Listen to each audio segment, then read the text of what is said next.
Okay, folks, this is a more in-depth research and documentation guide for English 2367. I'm going to start back here at the Columbus State Library homepage. You've seen this before. And I'm going to go ahead and start here in this easy search bar like I discussed before. So I just typed in the word zombies. So we'll do a sample search, zombies. And so if I click the go button there, this is what I wind up with. So a few things to point out about this page, because I know if you've never seen one of these before, this can be a lot of information. First of all, we're here in the Academic Search Complete database. That is an EBSCO-hosted database. You see the title EBSCO-host up here. That's just the company that owns the database, and they own several databases. And one nice thing about entering through Academic Search Complete is now you have access to all these EBSCO databases right here by clicking on Choose Databases, and I'll go over that in a little bit. But here we can see we're searching zombies, right? And we've gotten 1,471 results. That's a lot of results. So you see a lot of options down the side over here, and then the results are here in the middle, and they organize them for you by relevance, and you can set the number you want to show on each page. And there's a few icons here. We'll talk about what all this stuff means. So what I've done, you'll see right away, we've gone down to 136 results. That's a much better number. How did I do that? Well, I went over to the side, and I selected that I wanted EBSCO full text, which means I'm only going to see results when I have direct access, immediate access to that full article.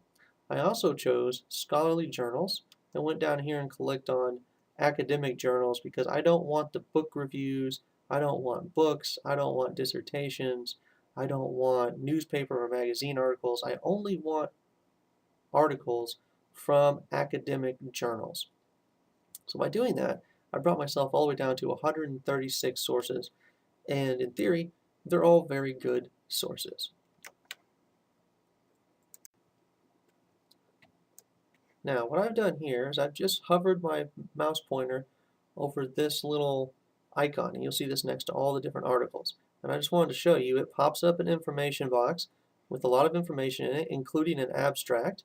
And so you can read an abstract of the article, and that's just a brief summary of the contents of the article. It'll help you decide if you want to read the article or not. And you'll see it gives you access to the article in HTML full text, PDF full text, which is preferable for a number of reasons. So if you can get the PDF, that's what you want. We'll look at that in a minute. You can add it to a folder, which we'll talk about in a minute as well. And then you can see a detailed record. That's going to show you a lot of really specific information, including some search limiters and things like that, that, you know, if you get more sophisticated with the searching, this could be useful to you.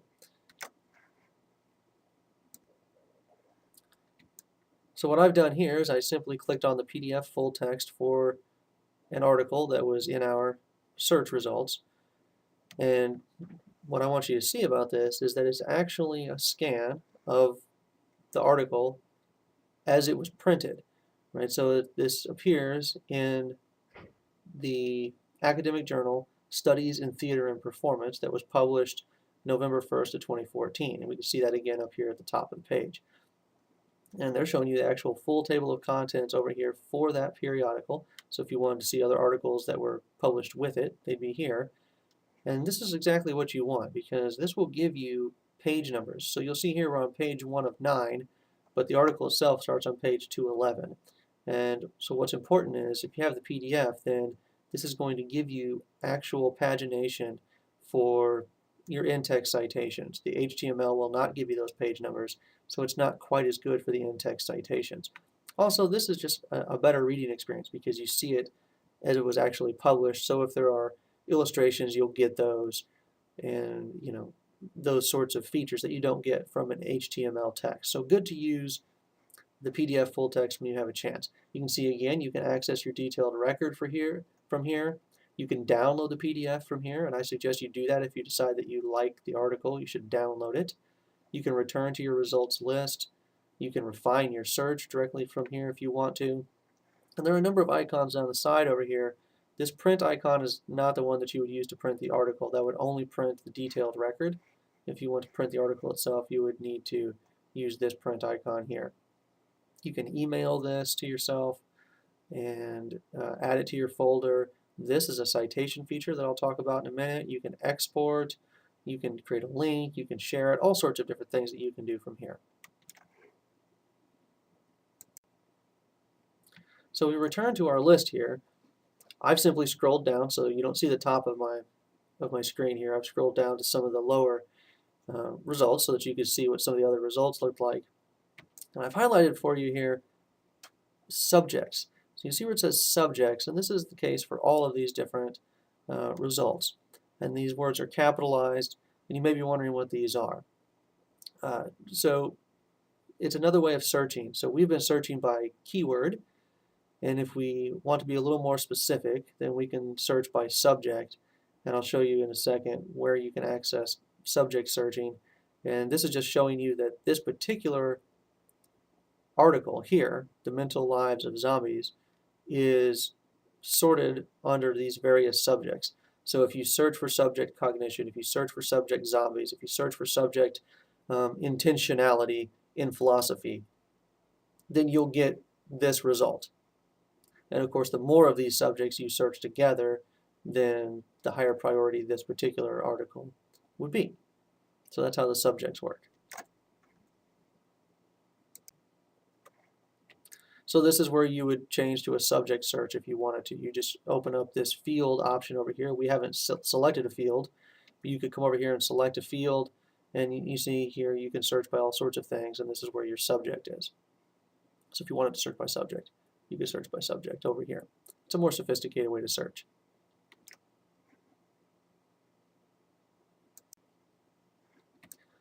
Something else you can do is you can add in additional terms to search on these other lines down here.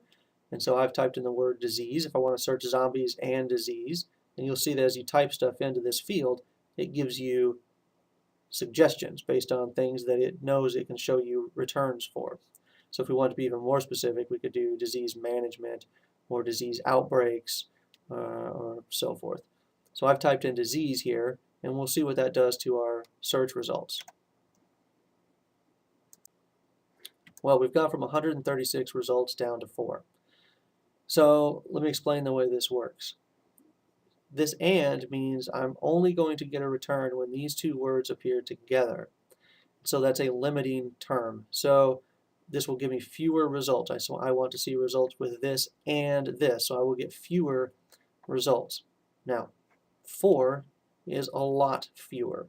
So that's actually very helpful because now I have a very specific set of text that I can look at, but it can be a problem as well because 4 would not be enough for you if you were interested in writing an entire paper, say, on zombies and disease. So to figure out how to use those, and really the only way to do this is to kind of fiddle around. You try typing in different terms.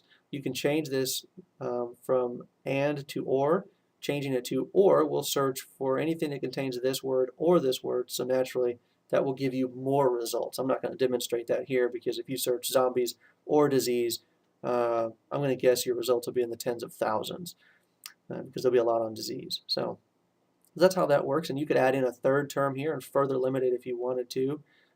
So you could probably type in something like AIDS, right? Zombies, disease, and AIDS, and you would get this one article here probably. Okay, so that's just one more way that you can manipulate your search to give you the results you're looking for. Another way to further manipulate your search is to select advanced search, and that brings you to this page that I'm on here. And you'll see it's a lot of the same options that you saw down the left-hand side of the screen, only you can set those options in here a little more specifically, just sort of scrolling through these different areas and selecting your different search parameters before you conduct the search. So this is another way to do it. You see here I'd have to reselect full text. I could set a number of pages that I was looking for. I could identify specific publications. I can tell I only want scholarly journals. I can specify what kind of document I want, and so forth and so on. So you can be really particular here. So this is really good if you're finding that you're getting far too many returns, then you can come in here and be very, very specific in how you limit the returns. and that'll help you out quite a bit.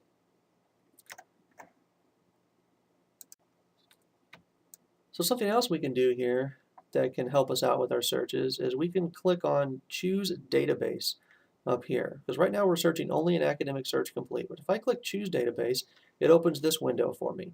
And this allows me access to every EBSCO hosted database. So you can see there are quite a few of them.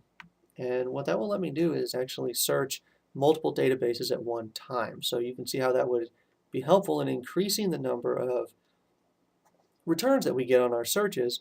But I would caution you against choosing Select All, because there's so many databases that that's going to give you, most of the time, a number of returns that you really can't work with.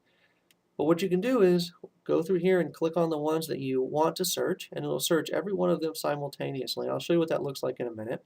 Just want to show you that if you hover your mouse over one of these little icons next to the name of a database, it will pop up a bubble with the description of the database for you. So I know many of you are not familiar with these databases.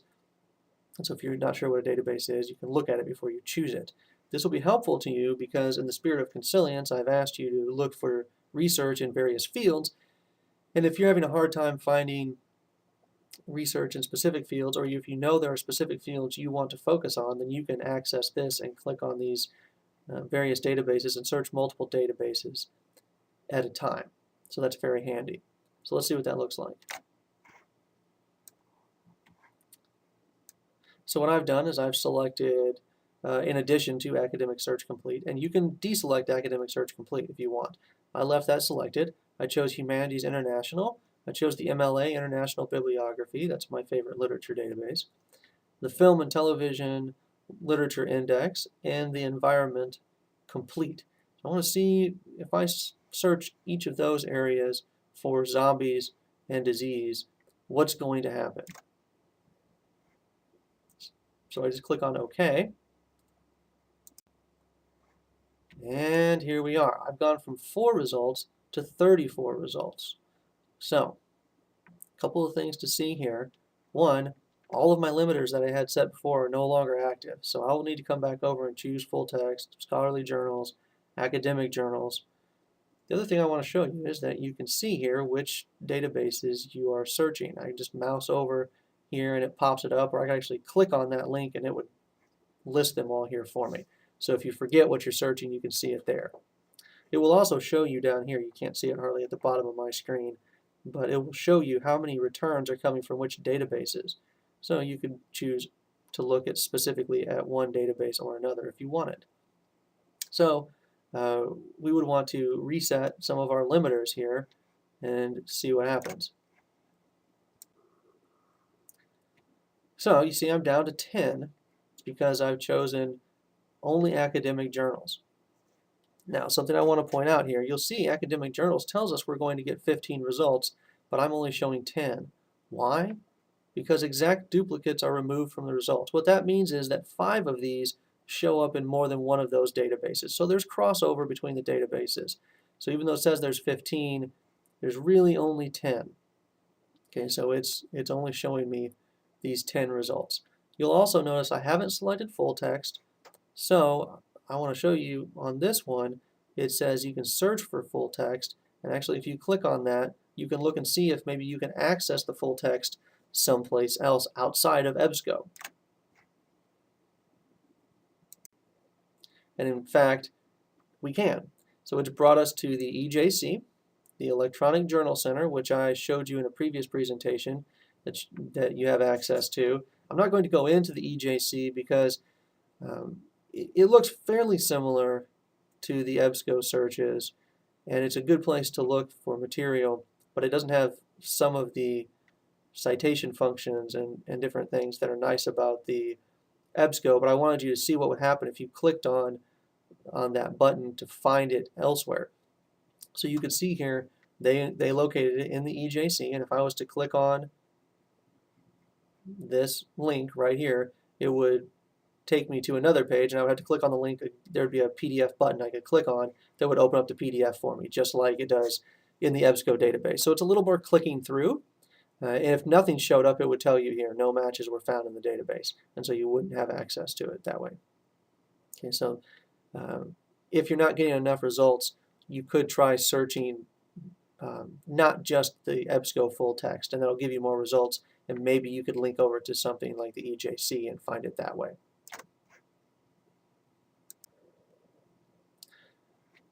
Now, what I've done here is at the top of the page, I went back to the search results, and at the top of the page, you see these options, and I've clicked on the Sign In button, and I want you to do this before you begin doing your research. To sign in, create an EBSCO account. Now, I have an account, of course, but you probably don't, and they're free. They're very simple to set up, so you just click on Sign In. You're going to click Create a New Account. It's going to ask you just for your username and a password. You can just use your Columbus State username and password. There's no real necessity for security regarding an EBSCO account. So the nice thing about this is you'll see it'll let you save material into folders. So what I've done is I've logged in, and you'll see now it's showing me a folder, and if I mouse over it, it'll tell me my folder has items in it. You can see the little paper sticking out of the folder. You'll also see my name up here. So when you're signed in correctly, your name should appear. And if your folder has items, a quick snapshot of some of the recent ones will show up over here. And I'm not going to go into my folder because it's so full of subfolders and searches and things that I've done through the years that it would just be overwhelming to look at, probably. But anytime you're logged in and you've got your folder here, if you want an article like this, you don't want to read it right now because you're trying to get through your list of possible sources, you can just click this folder right here, and as soon as you click that, it'll just add it in for you. And you could create subfolders. So if you wanted a folder for this class, then you click here and add it to the folder for English 2367. And then if you were doing research for a biology class, you could create a biology folder in there. And that way you can keep all of your research separate. It's a good way to keep things organized, and that way when you come back in to access your materials, you can just you can sign in and go to your folder, and you don't have to go through the search process again. It's incredibly, incredibly useful, not just for this class, but for all the classes that you're taking. So if you don't have an EBSCO folder, an EBSCO account, I would suggest that you sign up for one, and you'll have that account then as long as you're a student. So, all right, so if we return to the PDF page, so I've gone back to this article and I've clicked on the show me the PDF, and we've come back to this page. I want to show you about the citing feature over here. So I've moused over this so that the title would pop up. So if you mouse over this little piece of paper over here, it says cite, and if we click on that, I want to show you what happens.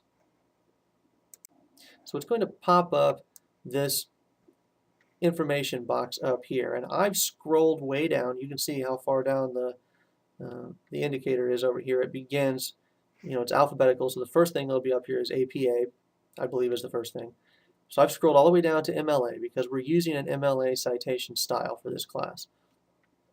And I've highlighted this for you because I want you to understand that you can actually copy this and paste it right into a Word document from here and build your bibliography that way without having to type all this information in manually. Now, something to understand is they're not always 100% correct. Now this one, for instance, well, this one might look pretty good actually. This one looks pretty good to me. I don't see an issue with this one right now. It's a little fuzzy, but I think it looks okay. Sometimes you'll have weird capitalizations, so sometimes they will completely capitalize somebody's name, or they'll capitalize articles, or they won't get the italics on here on the name of the journal, that sort of thing. So you have to watch out for it. But it is okay to just pull this up, copy it, paste it into a Word document, and then you'll have to go in and reformat it. You'll have to set the font size, you'll have to set the hanging indent manually, those kinds of things. Another option is to click on Export to Bibliographic Management Software. So if we do that, it brings up this Export Manager page, and there are a lot of options. So if you're familiar with some of these programs and you use them, then of course you feel free to do what you're familiar with. But they've recently added this direct export to EasyBib here at the bottom. So you see I've got that clicked, and if you click on Save, then you'll see that we can export this right into EasyBib. So it's going to bring you to this screen. and it lists the citation here that we're importing, and you can actually import multiple citations, so you can keep adding things over here, and even without an account, it will hold it for 3 days, I believe. So it sort of tracks your activity through the library database, and it'll save stuff for up to 3 days. But you can work with these one at a time. I don't suggest necessarily that you try to sign up for an account, because they will charge you for a pro account where you can actually store things permanently. That's pretty useful, but you do have to pay for it. But you'll see here, we have our article been imported. So if I click on import here, then it brings us to our citation. And we do have MLA selected. If you wanted to see what this looked like in something different, just so you know, hey, what's the difference between MLA and APA style, you can click back and forth and watch it change. But we want to use MLA. So we look at this here. You could edit it if there was something wrong. Right? There's an edit feature. But it looks pretty good. I see last name, comma first name, comma first last, comma first last, comma first last, comma and, right? First last, a period, quotation marks around the title, capitalization all looks good. A period and a closing quotation mark. I see italics for the name of the journal. Capitalization all looks good there. Volume and issue, publication year, page range, medium, date of access. Everything looks really good, and you'll notice it's already set for hanging indent. So you have a few options here. You can save it for later if you have an account, or you can click on export. And if you click on export, you'll have a number of options. I chose to export to a Microsoft Word document, which I imagine is what most of you would be doing. So I chose to export to Microsoft Word, and I clicked on this download for Microsoft Word here, because I'm ignoring their sales pitch here to get me to sign up for a pro account.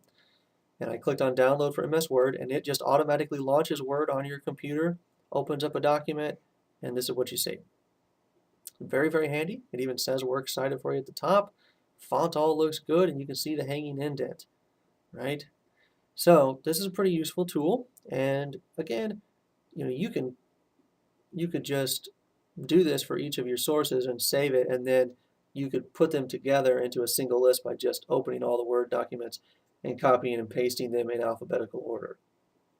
So that's just a quick 22 minutes, 23 minutes almost, introduction to doing the research and how to generate a citation out of the database. So I hope you find that useful, and of course if you have any other questions, feel free to contact myself or contact the librarians. They'd be happy to assist you as well. So good luck with your research.